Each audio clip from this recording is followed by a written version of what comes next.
The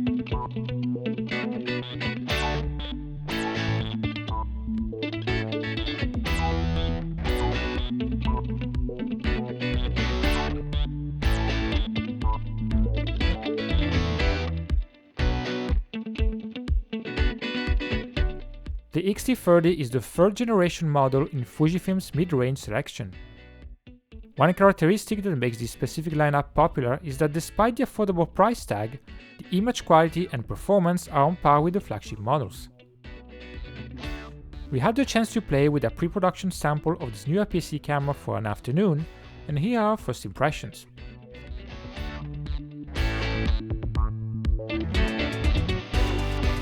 Very little has changed in terms of the design.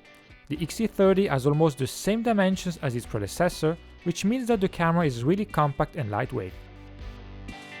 The most important upgrade is found on the rear. The 4-way D-pad has been replaced by a joystick, which is the same solution found on other X-series models such as the X-T3. I like this change because I've always preferred to move the autofocus point with a joystick. However, I find the X-T30's version less precise in operation than the one of the X-T3, and since it is the only option to navigate the menu, I really hope that the final production version of the camera won't give me the same feeling. Because the D-pad is gone, there is now more space on the rear to rest your thumb. The redesigned rear grip improves the ergonomics as well. For me personally, I still find the camera a bit too small for my hands, whereas Heather found the size just right. The Q button has been moved to the rear grip, and the LCD screen is thinner by 1.3mm. And that's pretty much all there is to say about the changes to design. The other controls should be familiar, including the front and rear command dials, the focus mode selector, the drive mode dial, the shutter speed dial, the exposure compensation dial, and a handy lever to switch to a full automatic mode. The viewfinder has the same resolution and magnification as the X-T20, but has a brighter panel and a faster refresh rate that goes up to 100 frames per second when the boost mode is activated. It's not as large as the X-T3's finder, but it does the job more than adequately. The rear monitor is touch sensitive, but Fujifilm has improved the panel's reactivity, and this is definitely a welcome upgrade. I've always found that the touchscreens of Fujifilm cameras lack responsiveness, including those of the flagship models, so it's nice to see this enhancement. The top and bottom plates are made of metal, but there is no weather sealing. The camera is available in black, silver, and a new charcoal shade. The X-T30 takes on one SD card and has a USB-C Type port, a micro HDMI output, and a 2.5mm remote input. There isn't a dedicated microphone connection, but you can use a USB-C adapter instead. The USB-C port can also be used to charge the battery or power the camera with an external power bank while in use. The battery is the same one used for the X-T20 and X-T3.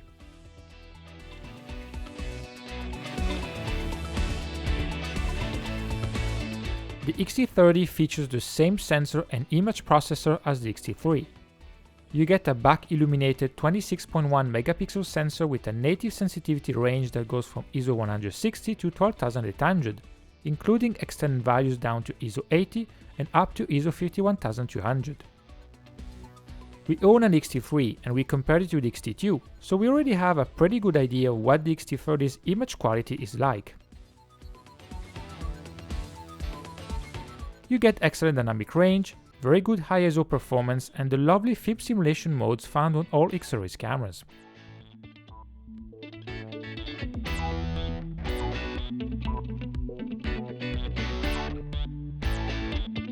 Now, if you're wondering how the X-T30 compares to its predecessor, the X-T20, in terms of image quality, it's safe to say that there isn't a big difference. The X-T30 should display a bit less noise when you recover the shadows of the RAW files, but the high ISO performance of the new sensor is very similar, if not slightly worse.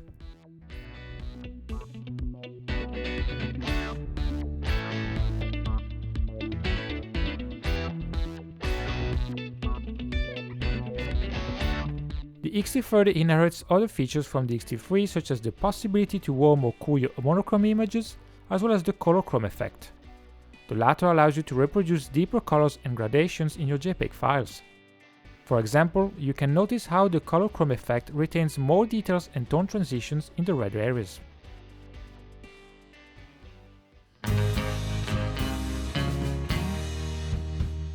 The new sensor and processor of the X-T30 allow for better autofocus performance than the X-T20. Once again, it is almost identical to the X-T3, which means there are 117 phase detection points distributed across 99% of the sensor. In certain shooting modes, you can subdivide these points into a 25 by 17 grid. The X-T20 has an older system with 91 points, and only the ones at the center are phase detection areas. In addition to the improved speed and precision, one of the main benefits of this new AF system is the more reliable face and eye detection algorithm. For example, the X-T30 can detect smaller faces or, in other words, faces that are further away from the camera. When multiple people are in the frame, you can choose which person to track by using either the joystick or the touchscreen. Something we notice, however, is that if the people in the background aren't facing directly towards the camera, the X-T30 won't detect them. Also, the X-T30 has the same habit as other Fuji cameras of seeing faces where there aren't any. The face detection improvements are valid not just for stills, but also for video. When the subject turns left or right, the camera may stop detecting the face for an instant, but as soon as the subject faces the camera again, it locks onto it right away without hunting back and forth.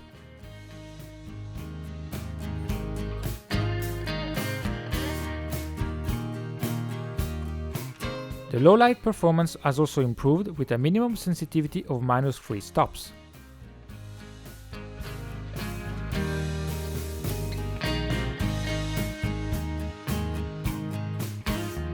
You find various options to control the autofocus behavior, including the AF custom settings.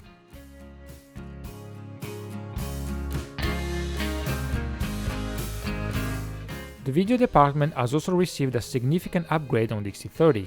And yes, as you might already guessed, it inherits some of the capabilities of the X-T3, which is Fujifilm's best camera for video yet. The X-T30 can record 4K up to 30p with full pixel readout and no sensor crop.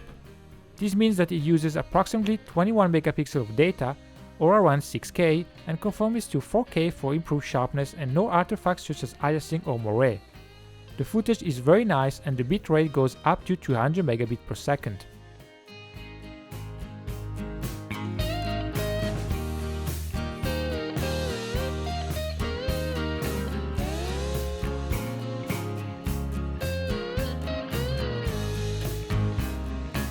Another advantage of full pixel readout is that it produces less noise at high ISO sensitivities.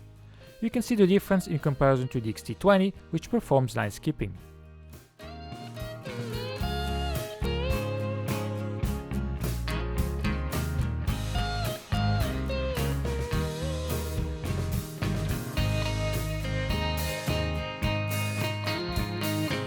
There isn't a 50 or 60p option in 4K, and you won't find 10-bit internal recording either, but the X-T30 can output 10-bit 422 via the HDMI port.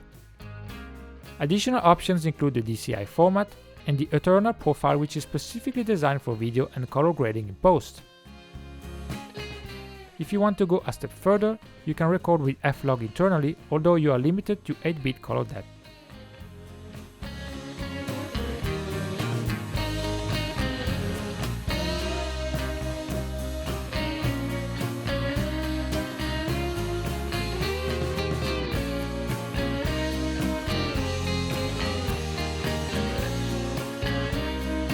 There are other useful settings such as noise reduction and dynamic range, which allows you to retain more highlight information.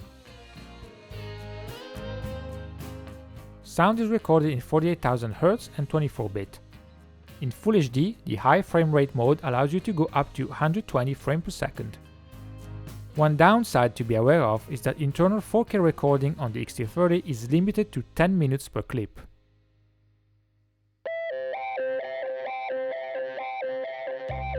The X-T30 has similar continuous shooting speed specifications to the X-T3. With the mechanical shutter it goes up to 8 frames per second, which is nothing exciting really, but with the electronic shutter you can go as fast as 20 frames per second or 30 frames per second with a 1.25 times crop. These superior burst speeds work with live view and no blackouts, which facilitates tracking fast and unpredictable subjects. There is also the pre-shot mode where the camera saves images before you fully depress the shutter button. All this said, the buffer memory isn't as good as the X-T3. Another thing the X-T30 doesn't receive from its bigger brother is the electronic first curtain shutter mode.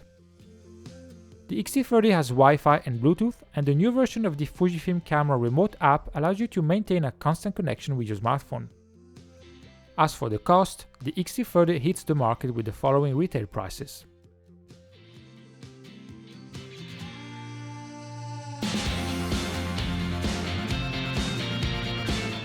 The X-T30 carries on the tradition of packing the same image quality and performance as the more advanced products into a smaller, lighter and less expensive package. I don't see why the X-T30 shouldn't become as popular as its predecessor. You get excellent 4K video quality, better touchscreen capabilities, an improved autofocus algorithm with better phase and eye tracking, and fast continuous shooting speeds with no blackouts. Could Fujifilm have done more with it? Well, perhaps the possibility to flip the screen out 180 degrees would have been a positive option for vloggers, and the 10 minutes limitation per clip in 4K could have been lifted. Also, if you plan to get this camera for video, you certainly need some spare batteries and some stabilized lenses. These small considerations aside, there's no question the X-T30 is a powerful mirrorless camera, and we look forward to comparing a final production version with other popular models in this range, such as for example Sony's APS-C E-mount products. As always, thank you for watching and don't hesitate to leave a comment if you have any questions.